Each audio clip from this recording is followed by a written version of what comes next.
Members, please take a seat so we can proceed.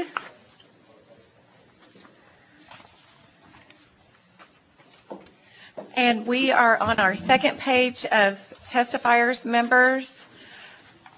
For those of you who maybe are just now joining us, let me just briefly go over the rules again, and that is that you have 2 minutes.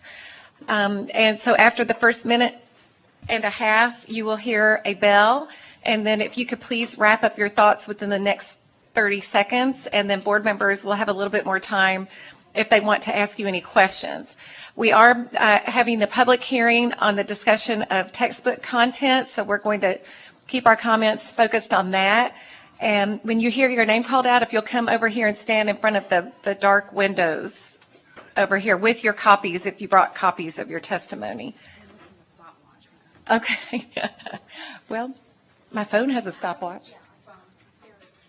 All right, we're getting our stopwatch, but Dan Ariano and Tony Diaz can go ahead and make their way up to the windows. So, Dan Ariano, followed by Tony Diaz, followed by Placido Salazar. Yep, go ahead. Good afternoon. My name is Dan Ariano, and I think I'm speaking in an empty room here. I was here a couple of years ago, and I want to thank some of the members here that voted for the inclusion of the Battle of Medina and the First Texas Republic. Actually, this is a report, and then I'll get into the criticism. The 83rd Texas State Legislature in House Resolution 709 has finally adopted the fact that Texas has been a republic on 2 different occasions, not just once. On April 6th of 1813, our Tejano ancestors created the first Texas Republic, which again, I repeat, has finally been acknowledged by the state of Texas. Obviously, the one we celebrate is March 2nd of 1836, but it's also important to remember the first constitution that was founded by Bernardo Gutierrez de Lara on April the 6th of 1813. Now, I'm like everybody else. I did not have time to read all of the curriculum, and I wanted to address just one issue on the curriculum, and it's when it comes to the mention of hostile indigenous people. Being a Native American myself, I'm appalled at the way that they describe our hostile indigenous people. Now, when Europeans came into this country, they brought weapons of mass destruction. They brought guns, they brought germs, and they brought steel. 90% of the indigenous population succumbed to diseases. Now, if you call our indigenous people hostile, perhaps they had a reason. Their loved ones were passing away due to European diseases, and their land that they had occupied for thousands of years, they were suddenly being evicted from. Now, I see that in the curriculum, hostile Native Americans. But you've got to look at it from their perspective. Why were they hostile? Obviously, they were hostile because of the loss of their land and the loss of their loved ones. Sir, if you would wrap up your thoughts. That was your second bell. Yes. In closing, I will remind you that history judges nations on how they treated their minorities. Thus, this board will also be judged. All right, Mr. Bradley.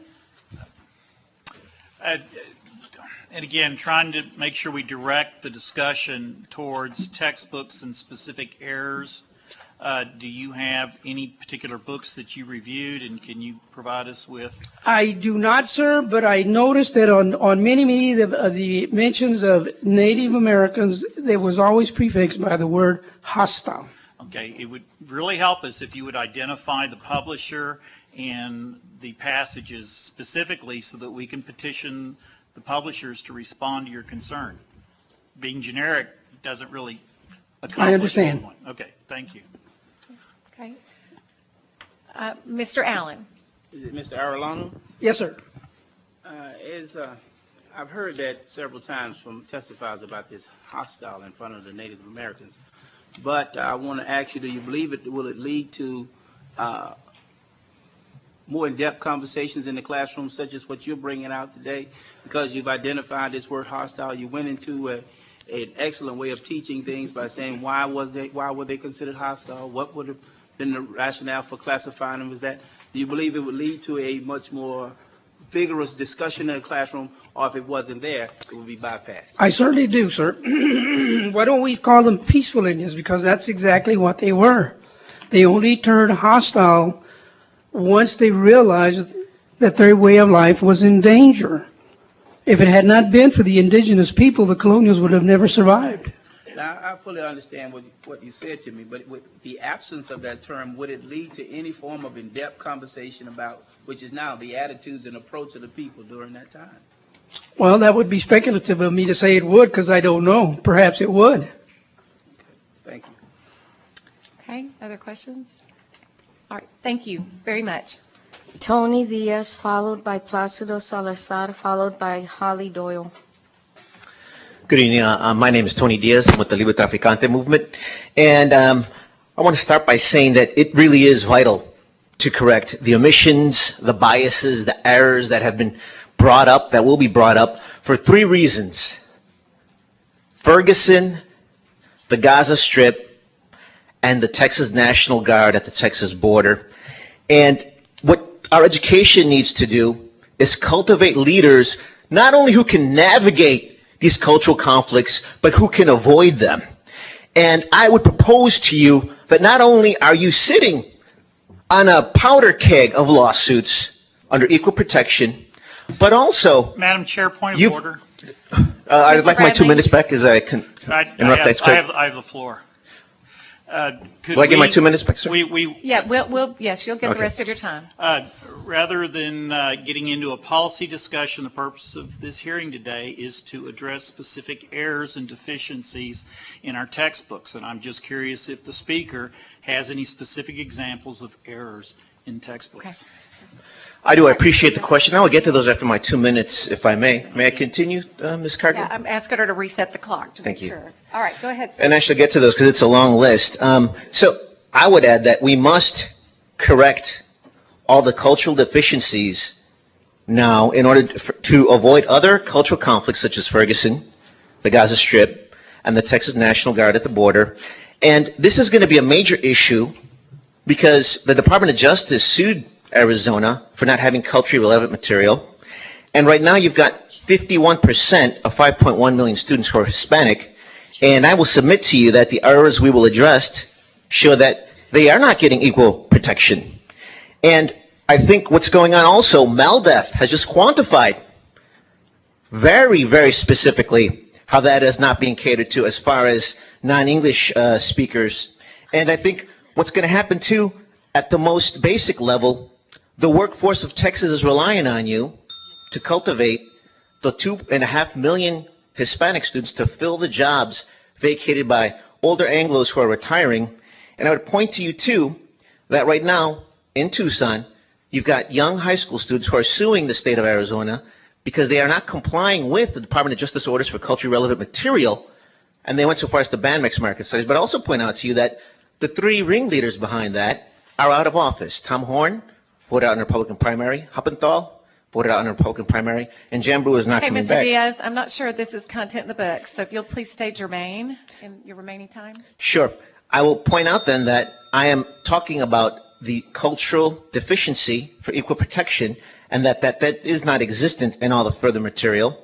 And I think what's very vital is that you address that in a very profound way so that we can teach our youth to continue in a multicultural, multimedia era for many different levels. I've lost track of my time, actually.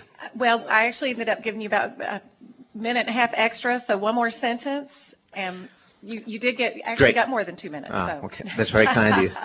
So I got lost. right now, you must go back to the textbooks. Every time you use the word Latino, it is incorrect. By omission, too, I do resent that you're calling a lack of omission. You're not recognizing that a mistake. If a student takes a test and doesn't fill in the answer, that omission is incorrect. You've omitted a true reckoning of the Mexican American Civil Rights Movement, the Chicano Civil Rights Movement. Okay, sir, I'm going to have to call you to an end. But Yes. remember, the legislature changed the law to textbooks only having to cover 50% of the curriculum standards. It's very frustrating for us as well. Any questions from board members? Mr. Allen? Hey, Tony, how you doing? Good to see you All right, again. good to see you again. Yes, sir. I really wanted to ask you the same question my colleague from Beaumont asked you, because I want to know exactly, I understand the general concepts, but is there something specific in one of the textbooks that you reviewed that you saw, not the overture, I understand that, I understand where we need to go, but is there something specific? And if not, if you would review them later, could you then email me and show me what some specifics are? I would like to do both. It's a gargantuan task because, and I don't mean to be glib about this, every reference in the Pearson and the Houghton Mifflin that says Latino, it could be substituted with Latino, Chicano, Mexican American, Texican, Tejano. To not give that sort of nuance to the identity is to not prepare students for what's in front of them. And you just have to look at the street signs in Houston to see the contribution that many cultures have made. We have to understand profoundly. So I would list that as one reference. And then earlier, folks were counting lines. It's not very hard to count the lines dedicated to the Mexican American Civil Rights Movement and the Chicano movement. So I would point that as a glaring omission. Although earlier omissions were not counted as errors per se, so it seems like a catch-22. But I would love to provide some of that information as well as provide other insights as well. Thank you. Other questions? All right. Thank you, Mr. Diaz. Thank you. Followed by Holly Doyle, followed by Kathleen Wellman.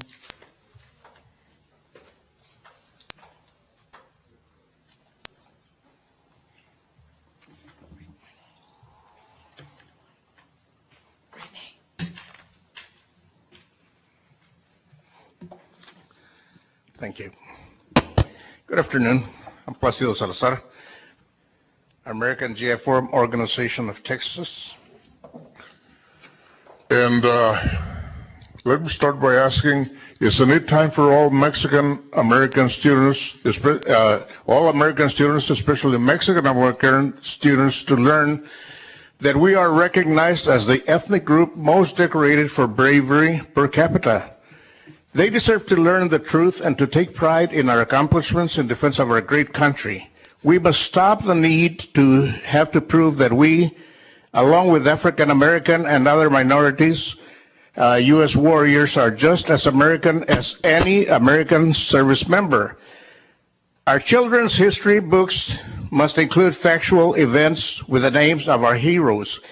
Just as important, indigenous and Mexican American contributors to the development, the evolution of the country belong in our history books along with the contributions of every other ethnic group, especially since our forefathers' existence in this region predated the arrival of Northeasterners by at least 200 years. Other than hatred or discrimination, is there a reason why this is not happening? Is this not one nation under God, indivisible? Now, we don't care what your religious beliefs might be. Your religion is your personal business, but don't try to impose your religious beliefs or your political ideology on our children through their public school textbooks. After all, these are public schools, not schools of theology. Our children's religious education must be left up to every public school. That is the parent's responsibility. Not yours. Thank you very much. Please note that I am by no means saying that God's name should not be present in every school event. God is a pledge, is in the pledge we take when committing to die, if necessary, in defense of our country. Welcome to 2014. It's time to put racism aside and to recognize the fact that there is no place for bigotry on this board, which is responsible for the unbiased presentation of the textbooks, which will prepare our students not just for college, but to forge the future of our country, if we are to keep it the United States of America as the strongest country in the world. Okay, thank you. Thank you. Mr. Maynard.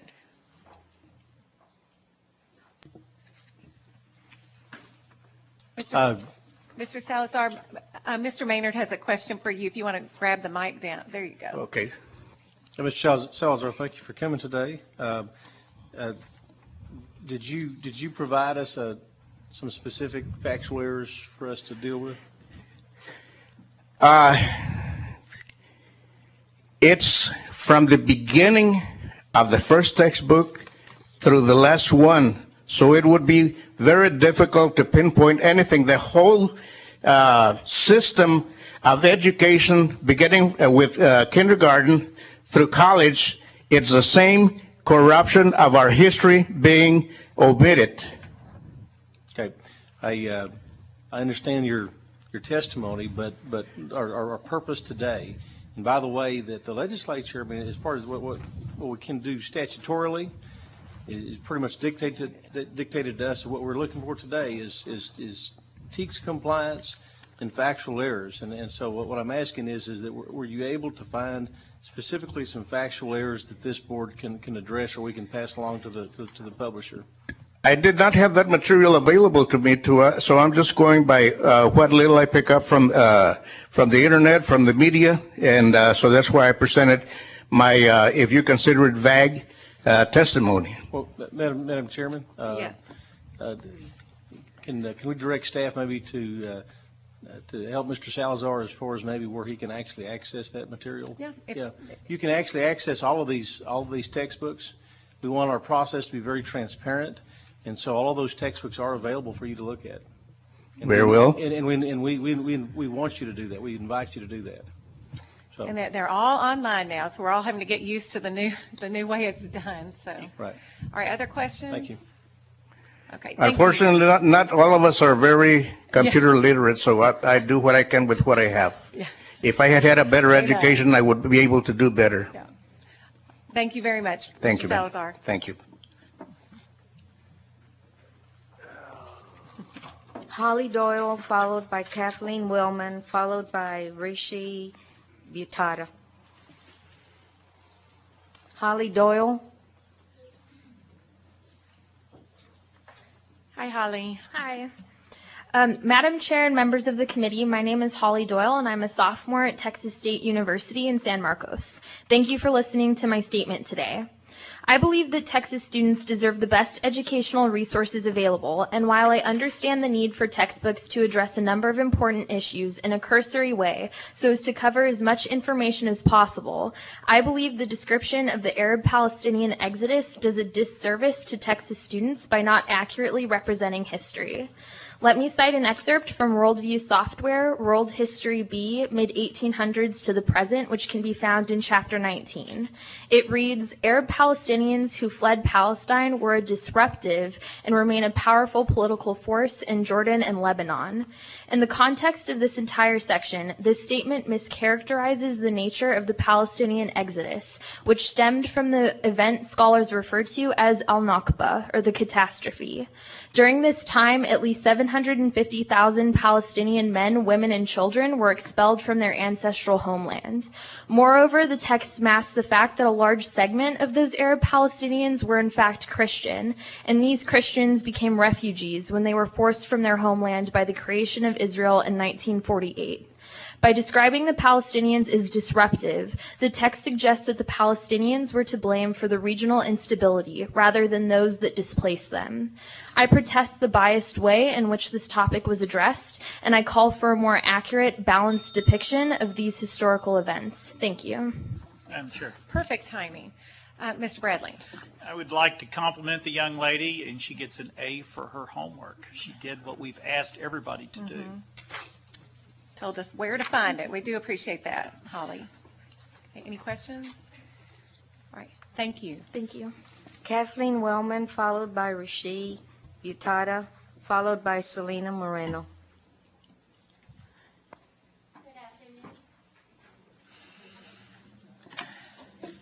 Good afternoon. It's a privilege to talk to you this afternoon. My name is Kathleen Wellman. I've been a professional historian teaching at SMU for over 30 years, and I just stepped down after my second term as chair. And I think none of you appreciate the tremendous challenge you impose with a 2-minute limit for an academic. I would also like to say that my homework will be late. I was concerned about the introduction of 3 specific standards which introduced ahistorical, misleading, or erroneous conceptions of 18th century political philosophy. I did volunteer to be a textbook reviewer, but I was not selected.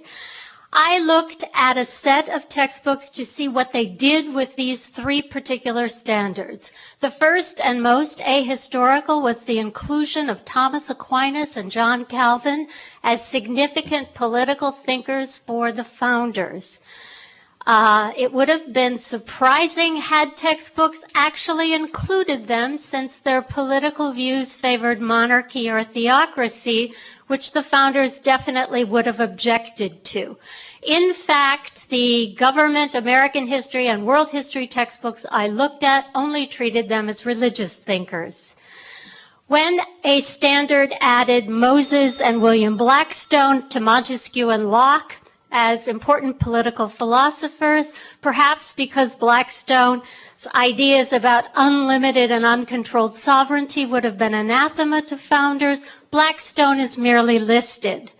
All texts dutifully include Moses as the first and foremost influence on the American framers, and this epitomizes the wrong-headed idea that the United States was founded on biblical law. This stipulation that the Judeo-Christian tradition has an impact on American law makes Moses the founding fathers, and the textbooks, in fact, credit him with every distinctive feature of American government, from the Constitution to the Declaration of Rights to equal rights and civil law and trial by jury, which is an overt error. Thank you. Okay. Right. Board members, questions? Ms. Perez, and then Mr. Ratliff, and then Mr. Allen. Dr. Wellman, thank you so much for this very thoughtful and pretty thorough example of what we're looking at today. Wanted to ask you first and foremost, how many years of experience do you have in historical education? 34. Very good. And I know that you mentioned that you had volunteered to serve as a panelist, and unfortunately were not selected. What drove you to want to do this work on your own? These three specific standards that I saw as introducing ahistorical concerns into the textbooks. Very good. And as an educator in higher ed, I guess just very generally want to know, how do you feel that this sort of distortion or misrepresentation of history is going to affect those students that are coming out of K through 12 into higher ed? I think they'll believe that Moses was the first American. Thank you so much. All right, Mr. Ratliff? I don't think that was in the Bible that I was given as a child. No. You said you're going to look at the specific text and come back to it. I've been through them and I've made citations, and I'll send you every reference to Moses and the variety of influences he is supposed to have had. And that's what I want to. It's one thing to say he inspired something or was the inspiration for something, but to give him credit for virtually every distinctive feature. I just want to find out where. I need to see the contextual references in those books to make sure what is being alleged or attributed to it. So that would be very helpful. Be happy to do that. Thank you.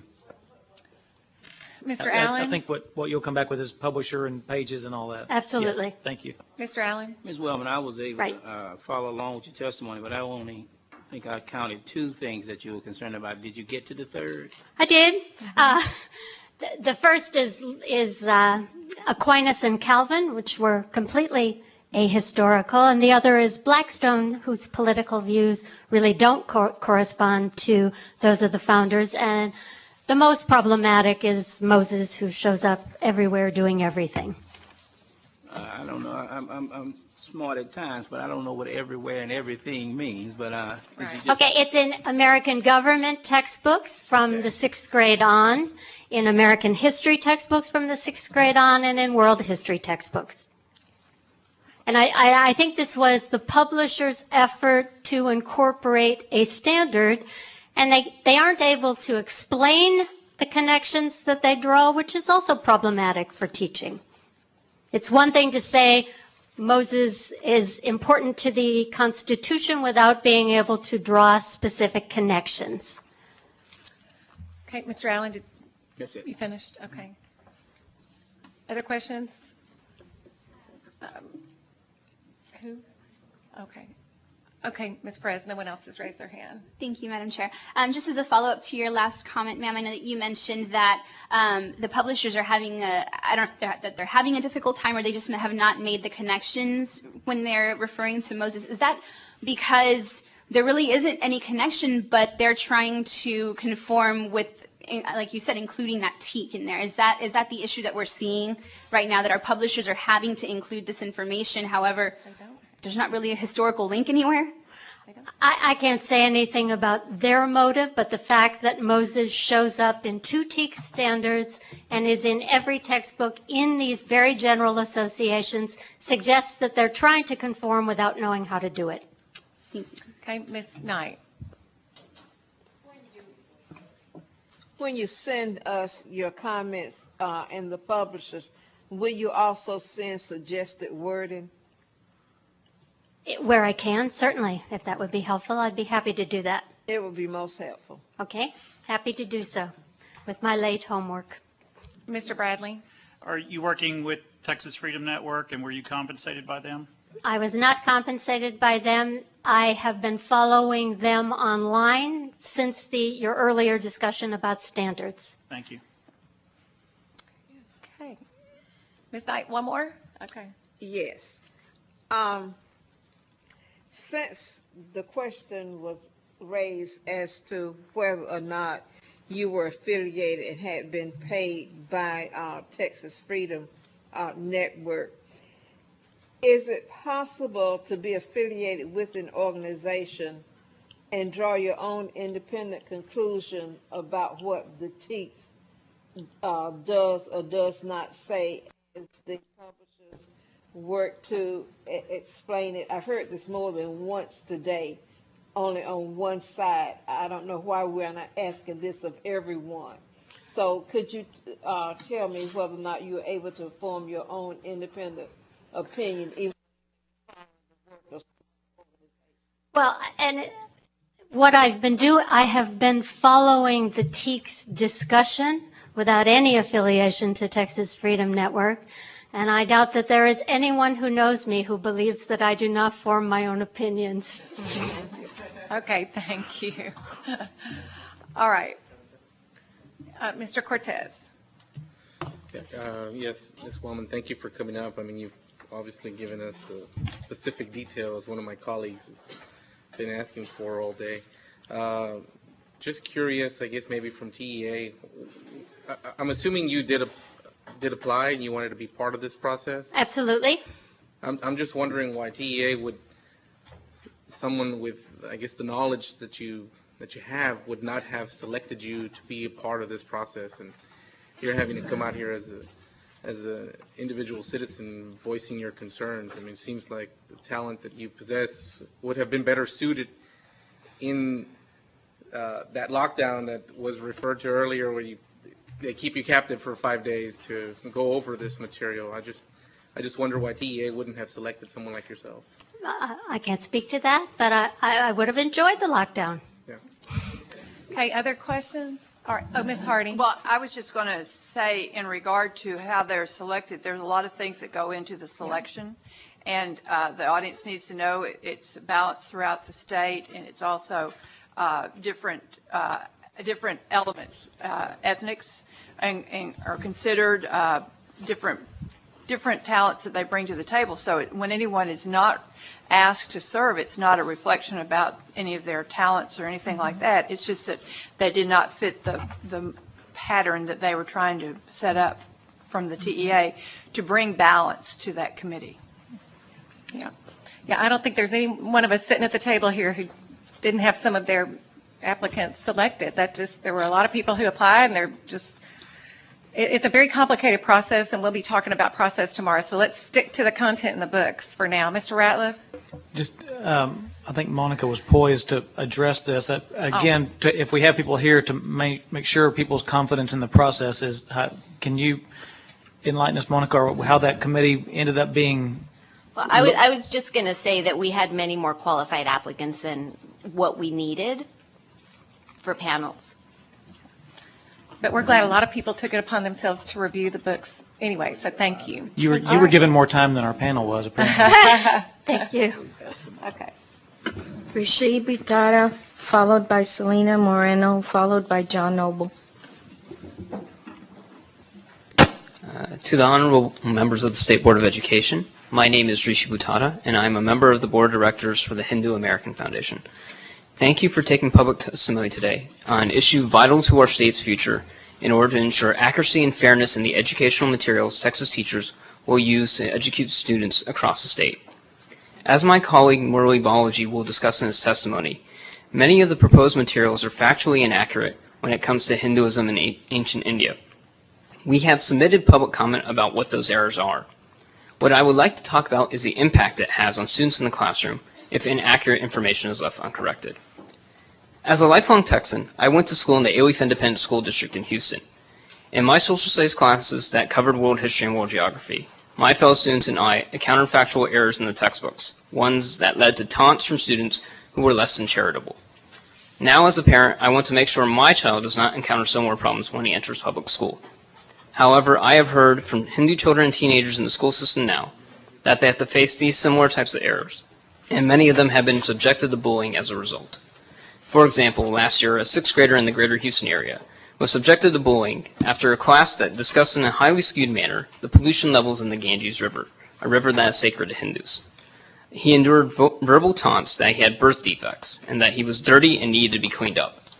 Later on, he was physically attacked by a few other students and was held down while his eyebrow was shaved off with a razor. As distressing as that situation was, you can imagine my surprise to find out that the high school world geography materials submitted by Edmentum replicate some of the same exact problems in their presentation of the pollution levels in the Ganges River, with inaccuracies that are likely to cause problems for Hindu students in the classroom. This is just one example of the inaccurate information we at the Hindu American Foundation have found in our reviews. We ask you, as the elected representatives that guide our great state's educational system, to make sure the publishers fulfill their obligation to provide accurate materials so that students in the future receive accurate information and bullying is not enabled otherwise. Thank you for your time. Okay.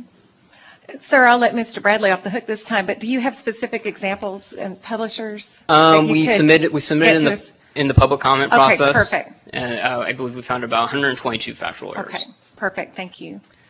Questions? All right, thank you so much. Selena Moreno, followed by John Noble, followed by James Carnero.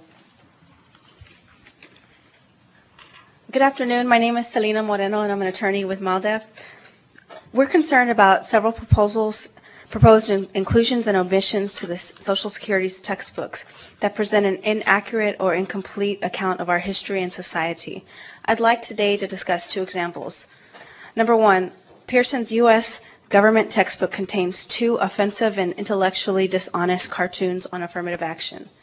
First, the other beneficiaries of affirmative action, most commonly thought to be women and racial and ethnic minorities, as non-human and foreign to the point of depicting them as space aliens.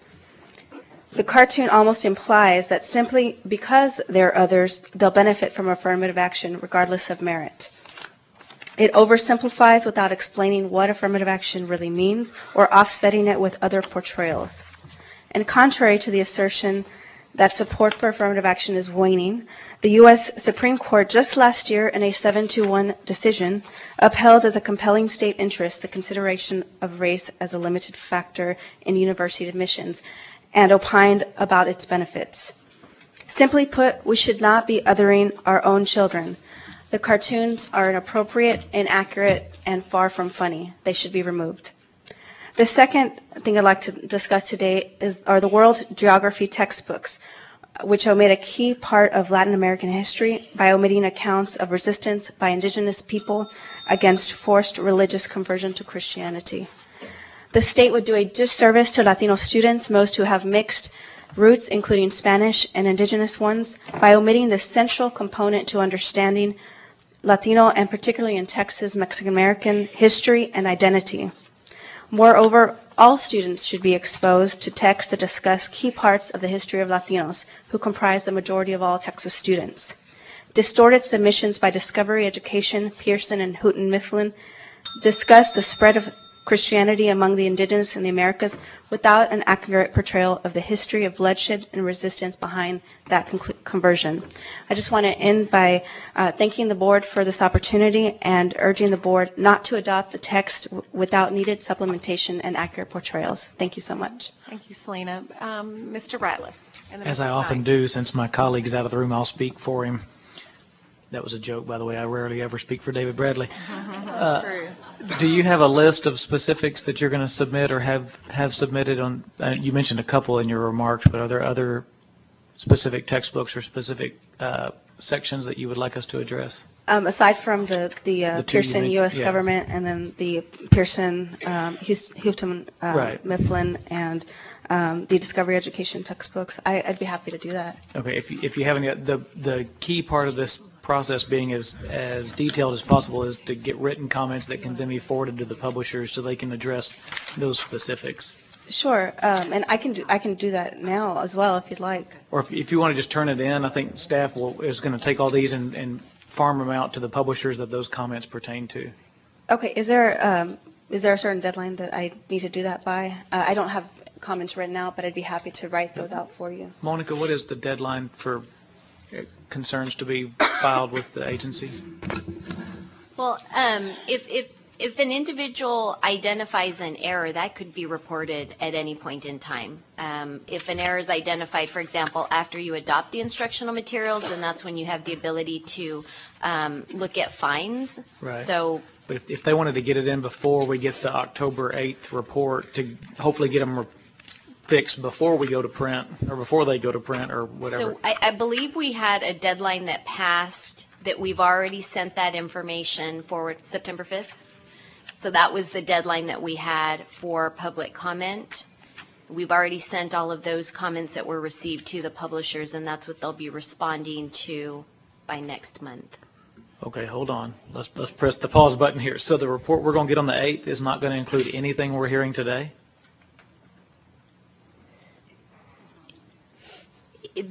So you've got language in your rule, and I apologize, I don't know these rules like I know Chapter Sure. 74. Sure. But it's my understanding that you've got language in your administrative rule that addresses public comment.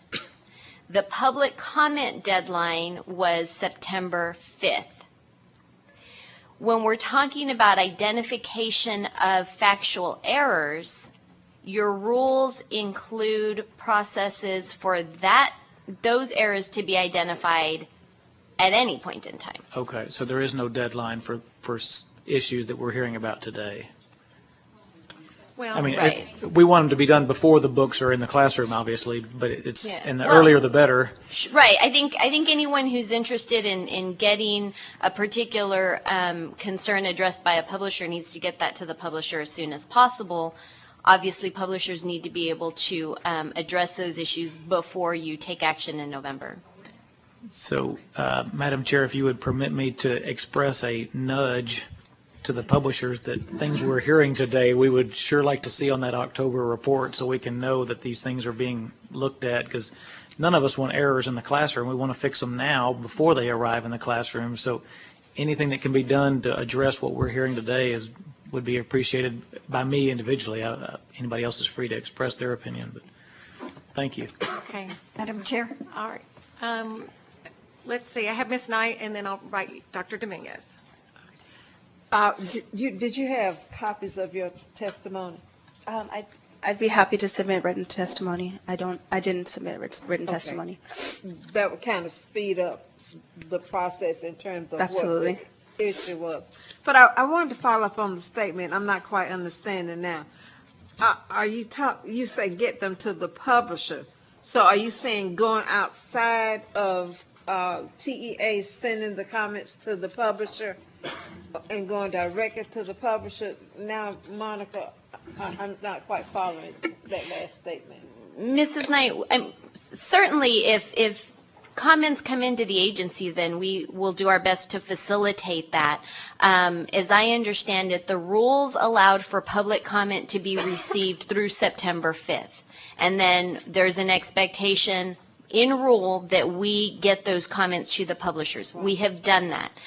We have also Already? provided you with those comments. Yes, ma'am. Okay. And they're in the process of looking at those and responding to them. So I think we're a little bit unsure of the expectations for the agency's rule, since that deadline that is in your rules has already passed. Right, okay, I'm following you. All those email ones that we got going to the publishers, anything after, anything today and afterwards, would the individual need to send it to the publisher themselves, or do they need to send the information to you to send to the publisher? If they send it to us, we can certainly forward that on. I don't know that we can hold them to that same expectation of responding by the same Right. deadline, I got because that's already passed. And so I think we're in some unfamiliar territory. You have received many more comments Right. than we're used to. And so we're trying to figure out how we can adjust and support the process in the best way that we can. And I mentioned earlier, I know we have a lot of publishers in the audience, so hopefully they're taking notes and all of that. But I think it would help if, maybe if we sent any emails that come in, if we went ahead and sent those in, it would help the public probably. Right. Plus, this is, what is it?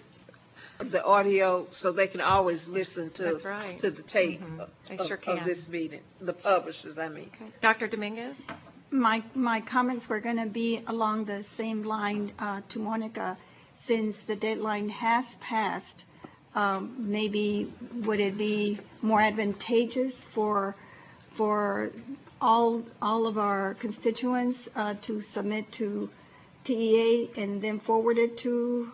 Would that help them to be able to listen to these comments, or rather than individual? Dr. Dominguez, I think that's really a question for the publishers, whether it's easier for them to receive that from us or whether it's easier for them to receive that feedback directly.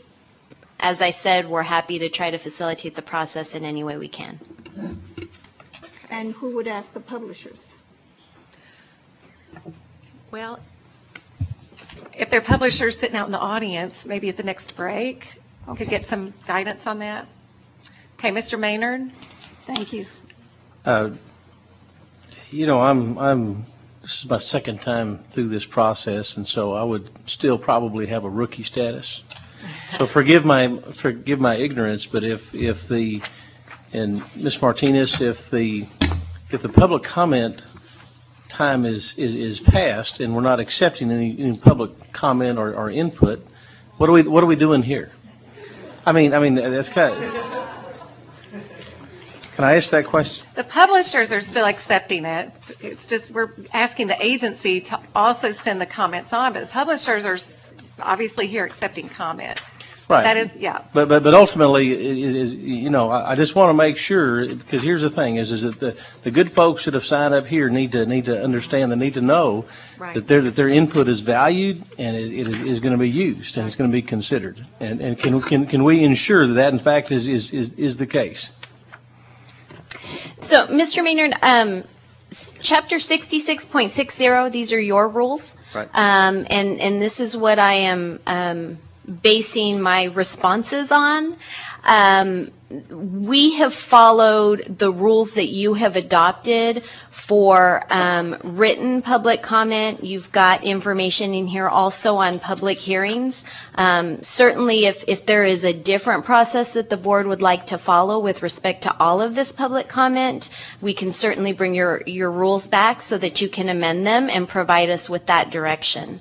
It's really based on your rules and not Sure. an agency process. I got that, and by the way, Ms. Martinez, is that that's not my question is not a criticism, but based on the ongoing conversation that I'm hearing here is that it certainly gives the folks out here in the audience the impression that they're wasting their time, and we don't want to waste anybody's time. But okay, thank you.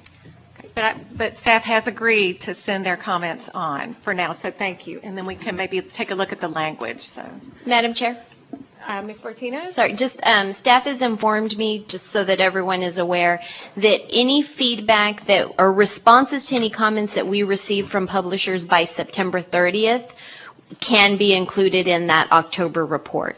Anything that we receive from publishers after that, we would not be able to include.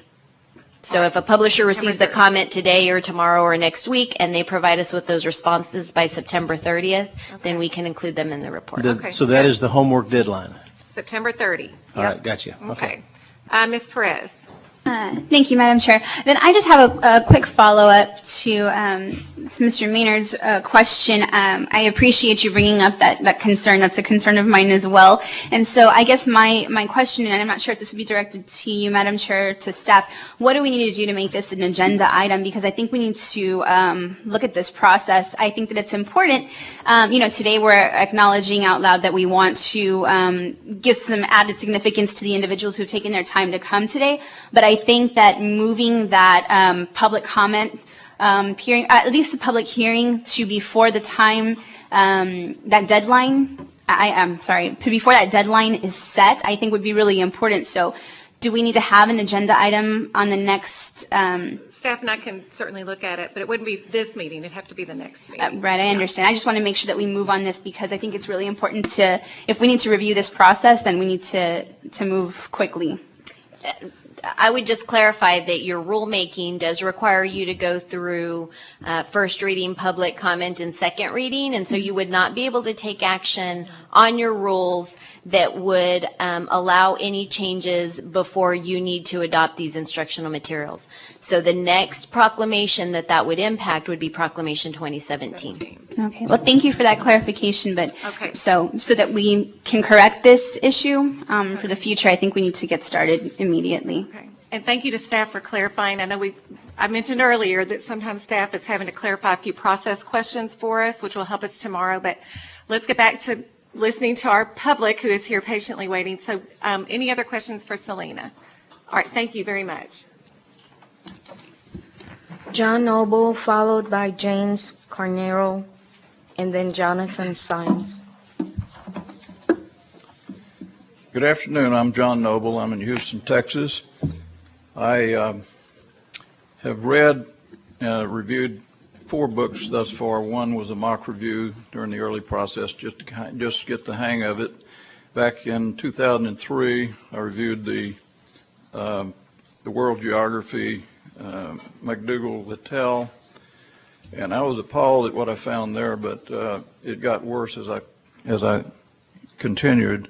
My next book was the Adventum